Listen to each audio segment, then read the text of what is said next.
5 men who targeted Grindr dating app users during a string of violent robberies have been jailed today.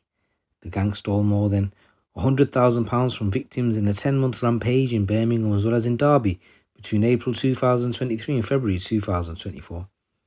They used fake Grindr accounts to lure people to park in Birmingham, where they attacked them with weapons, held them captive for hours and forced them to transfer large sums of cash from their banks.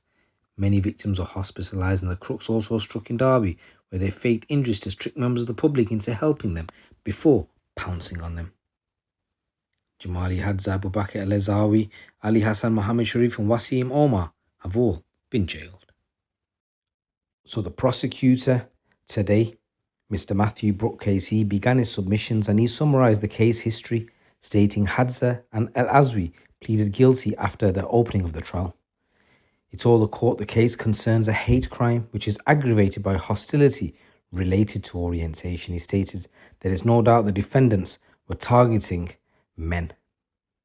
He said the reason these defendants appeared to be targeting these men was a mixture of a belief held by the defendant that the victims would not complain to the police, especially if targeted by Grindr. They also believed that these men would have more money in their banks. So he said the first event took place on April the 27th, 2023, involving all 5 defendants and a male victim targeted on Grindr who was lured to Golden Hillock Park in Birmingham. The victim had been messaged by a fake account for 4 weeks prior to being attacked, showing how well established this conspiracy was, said the prosecutor. The victim gave evidence saying 4 of the 5 men had their faces covered. He recalled them using mobile phones to speak to other people in a foreign language. The incident lasted 2 hours. The victim was told to stay in the park for an hour after the robbers left, otherwise he would be stabbed. He had his car stolen as well as more than £6,000 from his bank account. Event number 2 involved another man targeted on Grindr in the same park, and that victim had more than £100,000 stolen from his bank accounts.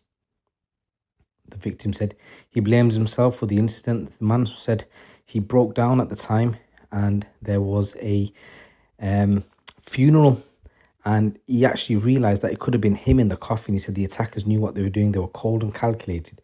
They operated by instilling fear into the victims. The third incident took place at Golden Hillock Park again. Where is this bloody park? The male victim was out in the early hours of the morning because he could not sleep. The victim was asked for help by a man who claimed his mother had been stabbed, but when he went into the park, he was attacked and threatened with a knife. The robber said to him, why don't you like the boys? The victim was recorded during the incident and made to address a girl's name, saying, I love you. His phone was held to his face to unlock it. The victim had cash, jewellery and his jacket taken, as well as nearly £1,500 stolen from his account. The fourth event again took place, guess where? At Golden Hillock Park. Again, he was made to shout, I like girls, around 100 times during the incident. In total, he had nearly £17,000 stolen from the sentencing. It went on. So there was a male from the public gallery and he was called into the witness box, and the judge, Sarah Buckingham, said it had been brought to her attention he was behaving inappropriately during the hearing before lunch. He confirmed he's related to one of the defendants, and the judge told him he is not going to ask him whether he agrees with the allegation or instead he gave him a warning. Judge Buckingham tells him that it's important hearing and everyone is expected to treat the courtroom with respect. So they moved on to the 5th defendant, again attacked in that same park, Golden Hillock Park, after being lured there by Grindr. The victim had his van stolen as well as more than £5,000 from his account. The court was told at one point his jacket was removed and used to tie up his feet. In a statement, the victim outlined the fear he felt due to knowing the robbers knew where he lived. Another man was robbed by Oman El-Wazi at Golden Hillock Park on July the 11th, 2023. Mr. Brooks said he was dragged to the ground, kicked and punched. His face was pushed in the mud to prevent him seeing anything. He did see that both attackers were wearing balaclavas. He was warned he would be stabbed if he moved. Robbery lasted around 50 minutes and they stole nearly £5,000 from him. And the 7th incident was different to all the other Birmingham incidents because it did not involve someone being targeted on Grindr. Instead, the victim was targeted at Reflex nightclub on Broad Street. He believed his drink was spiked and he started to feel a bit woozy. The victim was speaking to a male in the smoking area of the club who offered him a lift home. When he got into the car, the other robbers were there. At one point, they stopped at a shop to spend some of the money stolen from him. The victim recalled getting out before one of the defendants put his arm around him, and he said he had no choice but to get back inside. Next thing he knew, he was attacked. He had around £2,500 stolen from his account, as well as a large amount of cryptocurrency worth £18,000 at the time. The eighth event took place on February the 5th, 2024, and involved El Iwazi as well as a second unknown robber. The victim was contacted via Grindr and was attacked at a different park close to where El Iwazi lived. He was punched and kicked multiple times. He was threatened and told if he was moved, he'd be sliced. That incident took 45 minutes in total, and the two robbers asked how his family felt about him, and they stole £10,000 from him, and he suffered a fractured eye socket, deviated septum, bruising, and wounds. Then preceding the events was an attack in Derby where two men were targeted on April the 25th, 2023. They were threatened with an 8-inch long knife, and Mr. Brooks said 8 hours after arriving back in Birmingham, El Iwazi sent a picture of another potential victim to Sharif.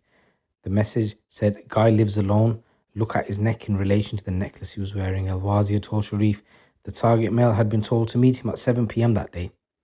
Mr. Brooks says all defendants answered no comment in interview, and he confirmed all 5 men had no previous convictions.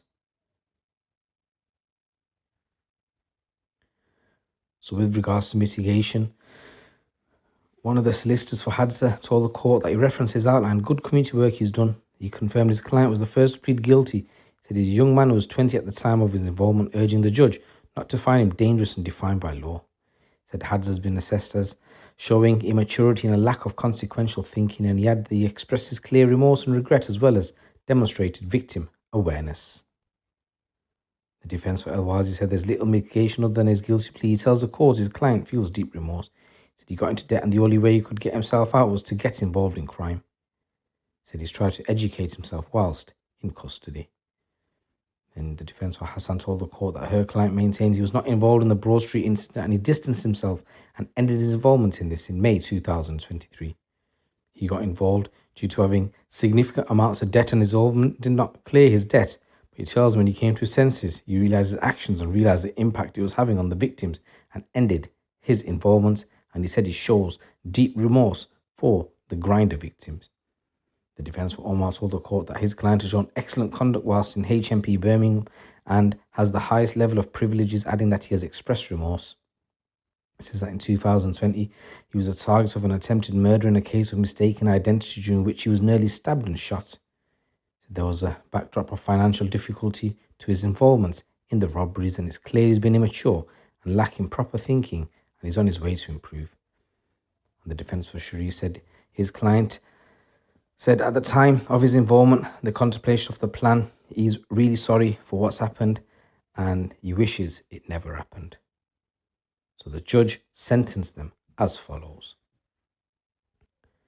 Hadza received 16 years and 2 months. El Azawi got 16 years and 5 months.